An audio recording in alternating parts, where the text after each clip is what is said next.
Gabrielle Giffords is my guest. She's back in the home district for herself and her constituents. That's in Tucson, Arizona. And good morning to you on this Monday. And thanks for getting up early. I want to get to the whole issue of boycotts in a moment. I'll get to your claims in a moment. We'll get to what the federal agencies are saying. But if it is true, what would it mean if federal agencies are boycotting your state?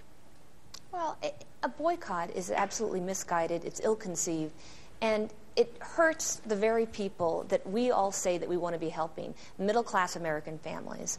All states are slowly coming out of a tremendous economic crisis right now.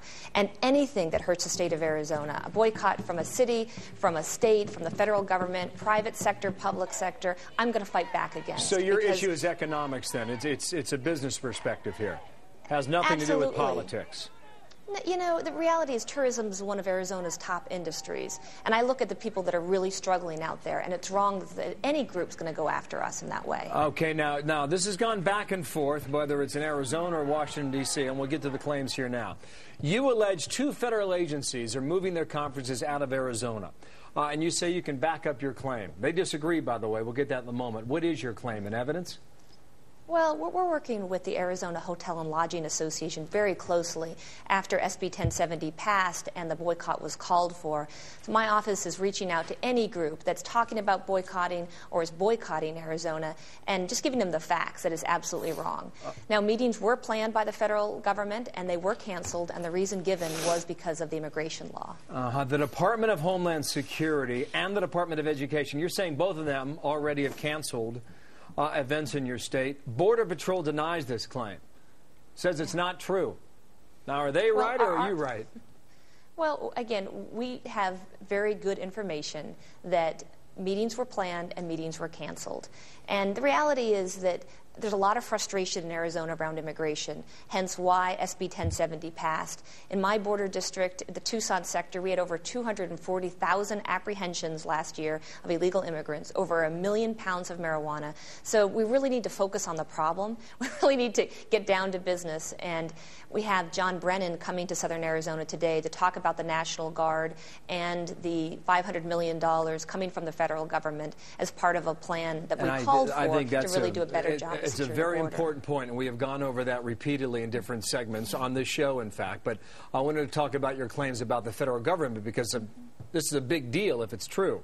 The Department of Education is now saying they've moved one event out, but it was only because it partnered with Mexicans. The Mexican government was helping to pay for the event, so they acknowledge that. They also say that there's this one scheduled for this week, and that will go on as planned. Again, meetings were planned and meetings were canceled. And my job as the Congresswoman from the 8th Congressional District is to fight every single day for the economic well-being of my community. I don't care who cancels their meetings. If it's a city, if it's a sporting group, if it's a county. I mean, a lot of these groups espouse that they want to help working-class Americans. And when you have a boycott, again, whether it's the rental car agency, the small restaurants, the gift shops, all of those folks then that really have nothing to do with the law end up being punished by it, and that's wrong. No, the Border Patrol says they'll contact you. They want to work all this out. Have they talked to you, or have you talked to them directly? Yeah, we've had communications. Again, we have very good information working with the Hotel and Lodging Association. Anytime that there's a proposed cancellation, there's a talk of cancellation or a cancellation, we get that information, and then we reach out to those groups to really make sure they understand the full effect of what they're trying to do. You know, the bigger issue might be what's coming this week, we expect.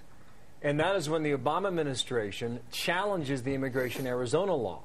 Now, how are you going to feel about that? I mean, you're a Democrat. You support this administration, I assume. But you're also fighting for the folks back there in Arizona. Yeah. You know, I understand the frustration that Arizonans have. I talked about my district and the numbers. My constituent was Rob Krentz, fifth-generation rancher who was tragically murdered a couple of months ago. So I understand the frustration. Now, personally, I had some real issues with the carrying out of the SB 1070, but the reality is it was passed by the legislature. It was signed into law by the government, by the governor. And Arizonans want more boots on the ground, not more lawyers in court. So until we solve this problem, a systematic funneling from California and Texas into southern Arizona, I mean, no one's going to be happy. Then you would not support a challenge to the law then, whether it came from the White House, the Department of Justice, or from where it comes? That's correct. Okay, Gabrielle Giffords, thank you. It's good to get in contact with you. We hope you're still available later in the week. When the issue comes back, we'll bring you back on, okay? Thank you, Bill. Thank you for your time out of Tucson, Arizona.